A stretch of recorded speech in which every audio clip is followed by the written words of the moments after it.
की तंग गिल्ली में सुबह आहिस्ता आहिस्ता जागती है और इसी के साथ ज़ैनब भी जाग उठती है, जहां नींद से ज्यादा इसके दिल में बच्चों की फिक्र बसी होती है।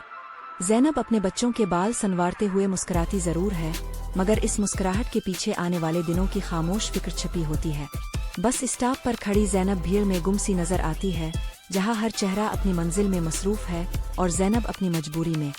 अमीर इलाके की बड़ी कोठी के सामने खड़े होकर ज़ैनब एक लम्हे को राकुती है, जैसे हर दिन खुद को याद दिला रही हो कि हिम्मत हारनी नहीं।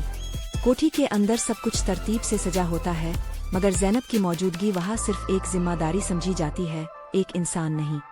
फर्श साफ करते हुए ज़ैनब के हाथ थक चुके हैं, मगर वो जानती है कि इसकी मेहनत ही बच्चों की रोटी बनेगी।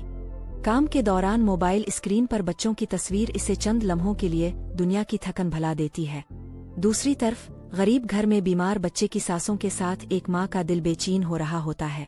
एक टूटा हुआ बर्तन और लम्हों में खौफ फैल जाता है, मगर ज़ैनब की जुबान खामोश रहती है। रात भर जाग कर ज़ैनब बच्चे की पेशानी पर हाथ रखे रखती है, क्योंकि माँ की नींद हमेशा बाद में आती है। अगली सुबह आंखों की थकन छुपाए ज़ैनब फिर काम के लिए निकल खड़ी होती है। तकरीब की चकाचौंध में ज़ैनब एक ऐसा साया बन जाती है जिसे कोई पहचानता नहीं। स्कूल की पर्ची ज़ैनब के हाथ में आते ही इसके दिल में कई सवाल एक साथ जाग उठते हैं। खामोश रात में ज़ैनब के लब हिलते हैं और इसकी दुआ आंसुओं के साथ आसमान तक पहुंचती है। आज पहली बार मालिकन की नज़र ज़ैनब की खामोश मेहनत और टूटे हौसले पर ठहर जाती है। चंद हमदर्द अल्फाज और बरसों से जमा डर अचानक उम्मीद में बदलने लगता है। ज़ैनब के आंसू आज कमजोरी नहीं, बल्कि शुक्र और सुकून की आवाज़ बन जाते हैं।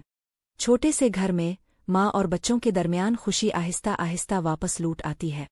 शहर के वही रास्ते, मगर ज़ैनब के कदम अब पहले से ज्यादा मजबूत महसूस होते हैं, क्योंकि इस शहर में हालात बदलते रहते हैं, मगर एक माँ की हिम्मत कायम रहती है।